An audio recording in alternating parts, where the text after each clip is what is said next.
Bureau Luke Johnson joins us right now, covers the New Orleans Saints for the Advoacte. Saints.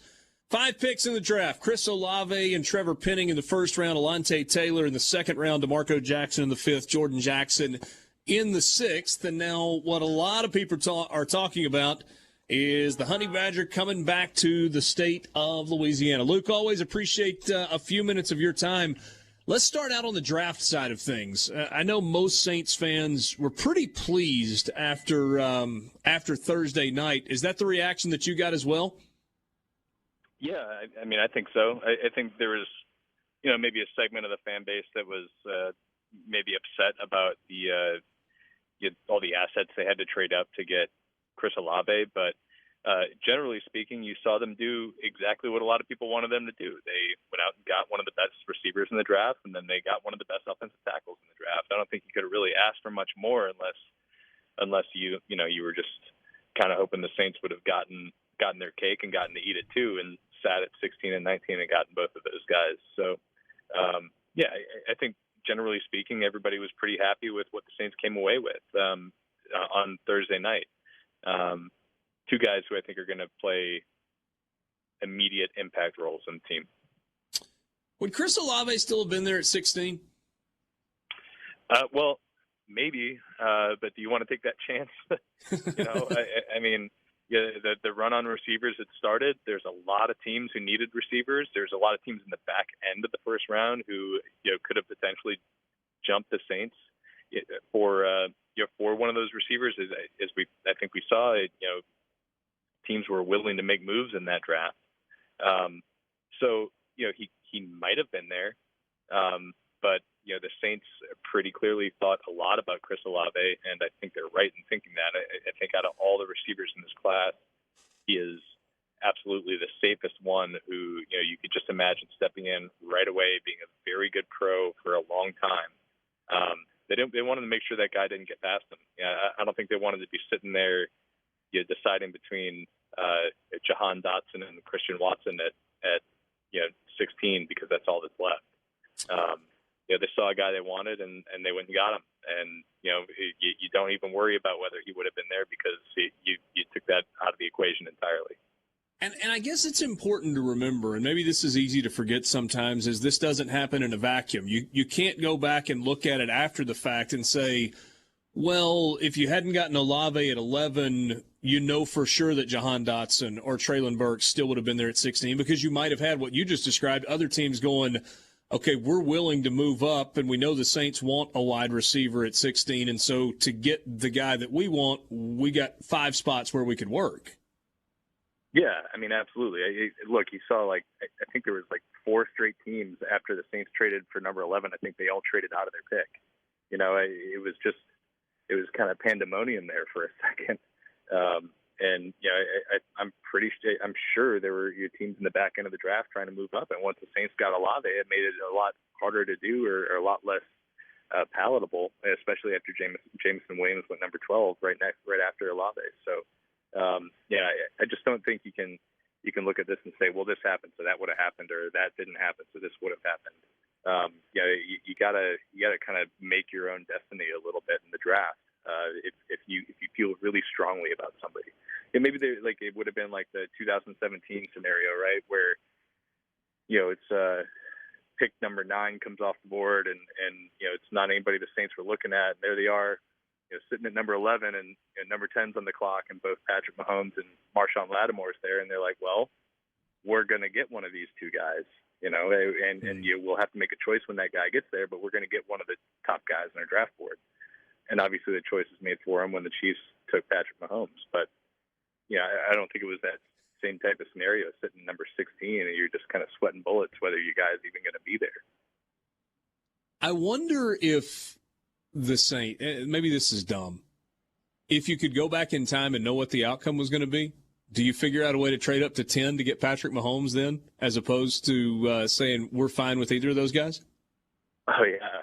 I mean, look, Marshawn Lattimore is a great player, right? Yeah. The Saints are very happy they have Marshawn Lattimore. He was part of an all-time draft class. And look, if they trade up they trade up for Mahomes, trade up for like number 9 or something like that. Maybe they don't have the 3rd round pick turns into Alvin Kamara or whatever. There's just so many different ways that can go. But like if you are going into the draft with full knowledge of how the thing's going to turn out, and you have a chance to go get a future Hall of Fame quarterback, yeah, like absolutely. Like I mean, can you imagine what it would be like here right now if they had Patrick Mahomes, playing quarterback for him? I mean, Sean Payton's probably still the head coach. He's not walking away from that Golden Goose. No. So, I don't know if Michael Borky and Brian Haydad just. Yeah, I don't know if Borky and Haydad just kind of threw up in their mouths a little bit playing that out, or they're like, yeah, whatever. It's just not even worth thinking about. What about this Tyron Matthew thing? It's official, but it's not official. I mean, I guess just waiting for the physical and everything to be approved. But what does it mean for the Saints to get the Honey Badger? Well, I mean, immediately it shores up their one most glaring need after the draft. Right. I mean, I was doing a preview they do a preview for a magazine every year, and I was writing it out, and they asked me to do a projected 2 deep. And I'm like, who the hell do I put at safety? I mean, they had PJ Williams. I'm like, I don't even know who the backup would be there. JT Gray. Do you count CJ Gardner-Johnson as the backup safety at both spots as well as the starting nickel? It was kind of bleak. I think PJ is a good player, but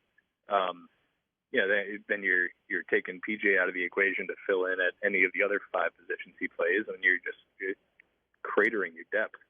So I thought it was really important to just get like a capable, qualified player there, and then when you're able to add somebody like Tyron Matthew, who I think he's not a perfect player, but man, he's pretty awesome, right? I was looking it up today. His 3 seasons in Kansas City, he had 13 interceptions and 4 fumble recoveries, and that's almost as much as the entire Saints safety corps, every player who's played safety for the Saints had in the last 3 seasons combined. Wow. It's like he almost matched their production, and he's been doing that throughout his career, throughout his college career. It's why he was a Heisman contender. It's why he got the Honey Badger nickname. He has a knack and a nose for the ball that you can't teach. And I think that's huge for the Saints defense. I don't think he's like a perfect 1-for-1 replacement. I think their safety room is going to look a little bit different this year.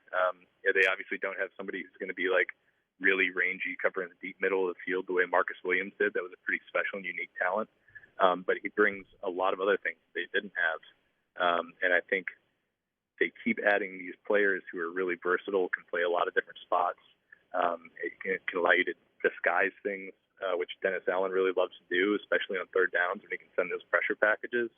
I just think it's such a great fit on so many levels, and you're not even getting into the fact that the guy is a freaking icon in New Orleans, So it was a no-brainer, made all the sense in the world, and for me personally, I'm just happy to see both sides work that out and get everybody here happy and excited for football season.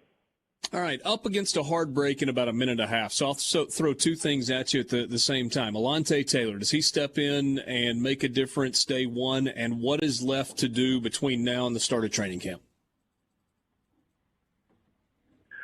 So I think Alante Taylor finds a role on the team. I just don't know what it's going to be yet. Okay. I think they are kind of looking at him like a player just with really good traits that pop out, and they'll see what happens. I think it starts out on special teams. He was a killer there at Tennessee, and then they figure it out from there. I think it's smart for them not to just assume Paulson Adebo is going to be even better than he was as a rookie. And, give yourself some options there if you need it. And as far as what I kind of want to see him do, I still think it wouldn't hurt to add another receiver to the room, especially if you can get somebody like Jarvis Landry on a decent contract. If he's willing to do that, I think that'd be a really huge boon for the team. And I still think they need help at defensive tackle. They just didn't get enough production out of that position last year. And you don't think Jordan Jackson, 6th-round guy, is somebody that they're going to plug in and get enough of what they need that's more of a project? Yeah, I mean, I think it'd be foolish to just expect him to solve your problems there. I mean, the defensive tackle room had like 2 sacks and 4 tackles for loss as an entire group last year. Ooh. They just need more production there.